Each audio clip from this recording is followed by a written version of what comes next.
ایک جامع مسجد کے مولوی کی ایک خوبصورت بیٹی تھی جو جامعہ میں پڑھتی تھی۔ ایک دن وہ جامعہ سے واپس گھر آئی۔ گاڑی سے اترتے وقت ایک لڑکے نے اس کا چہرہ دیکھ لیا۔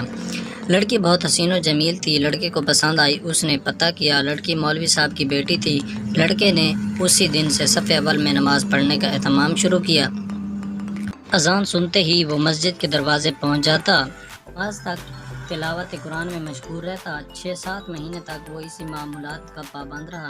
اس کے بعد اس نے والد سے شادی کی خواہش کا اظہار کیا۔ والد نے کہا ٹھیک ہے، دیکھ لیں گے مناسب رشتہ۔ اس نے کہا کہ لڑکی میں نے دیکھ لی ہے۔ والد کے پوچھنے پر اس نے مولوی صاحب کی بیٹی کے بارے میں بتایا۔ اس نے کہا یہ تو بہت اچھی بات ہے، امام صاحب سے ملتے ہیں۔ عمائد بن محلہ کے ساتھ امام صاحب کی خدمت میں حاضر ہوئے۔ امام نے لڑکے کے بارے میں پوچھا۔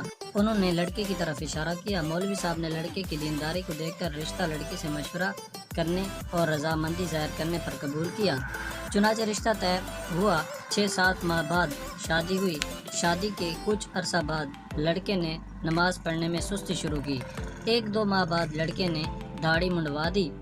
گھر آنے پر لڑکی نے سخت ناراضگی کا اظہار کیا تو اس نے کہا کہ یہ تو میں تمہیں حاصل کرنے کے لیے نماز پڑھتا تھا، اب مقصد حاصل ہو چکا ہے، اب کیا ضرورت۔ لڑکی یہ سن کر بہت افسردہ خاطر ہوئی اور جا کر والد صاحب سے کہا کہ اس بے دین کے ساتھ ایک دن تک نہیں رہنا چاہتی۔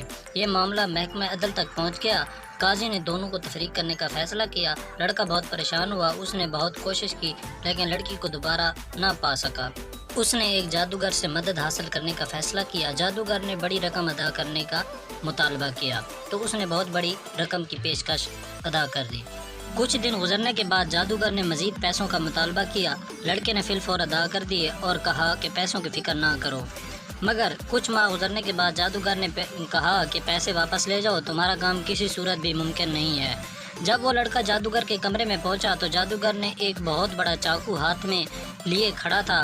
لڑکے نے حیرت سے پوچھا کہ یہ کیا کر رہے ہو؟ تو اس نے کہا، جادوگر نے کہا مجھے قتل کر دو ورنہ وہ دونوں مجھے قتل کر دیں گے۔ لڑکے نے کہا میں یہ نہیں کر سکتا، لہٰذا میرے پیسے دو۔ اس نے پیسے دیے۔ لڑکا پیسے لے کر بھاگنے لگا۔ پولیس والے نے لڑکے کو پریشان حالت میں بھاگتے ہوئے دیکھ کر گرفتار کر لیا۔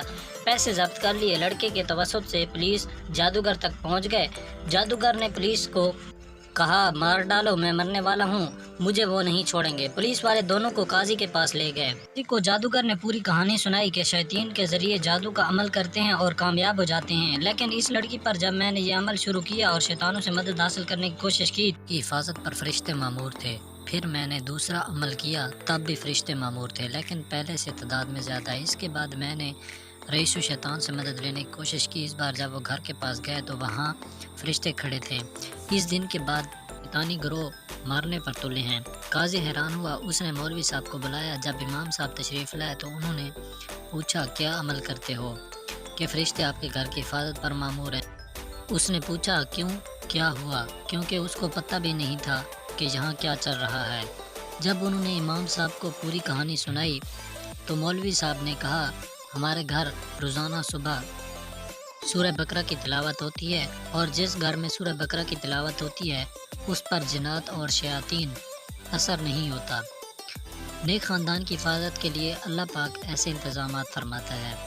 ہماری ایسی اچھی ویڈیوز دیکھنے کے لیے ہمارے چینل کو سبسکرائب کریں اور ساتھ بیل آئیکن کو پریس کر دیں تاکہ ہماری تمام ویڈیوز آپ تک بآسانی پہنچتی رہیں۔ شکریہ۔